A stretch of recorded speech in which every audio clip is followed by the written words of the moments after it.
30 years ago, an American political scientist wrote about the end of history.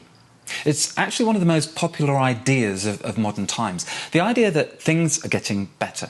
Human progress is a steady climb towards a man-made utopia where liberal democracy combines with capitalism and takes over the world. We all converge towards an enlightened civilization with no more wars, no more religion, no more history. Well, it hasn't worked out that way, has it? Right now, it feels like we're looking at the end of the world, not the end of history.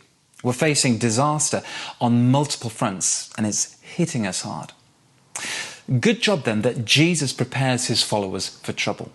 The last thing he said to his disciples before he was taken to the cross was this: "I have told you these things so that in me you may have peace. In this world you will have trouble, but take heart. I have overcome the world." Jesus lets us know that in this world we will have trouble. Don't be surprised by it. But the peace he gives is special in three distinct ways. First off, it's an ongoing peace. The literal meaning of what Jesus said is that you may go on having peace. It's a peace that keeps on keeping on. Secondly, it's a peace that's immune to circumstance.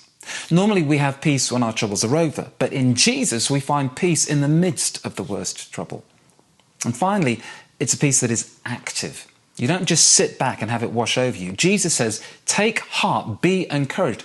We have to actively take hold of this peace. But when we do, we find that it is a peace that passes understanding. For most people, peace is something you get when the world gets better. But for followers of Jesus, peace is something you can find in him as the world gets worse.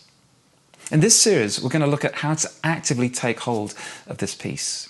We're going to find out what it means to have a vision of something greater than yourself, to develop a deep inner world, and how to make sure the foundations of your life are fit for purpose.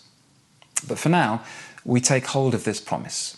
Yes, we will encounter trouble in this world, but Jesus has overcome every problem, every terror, every crisis, and in him we can have peace.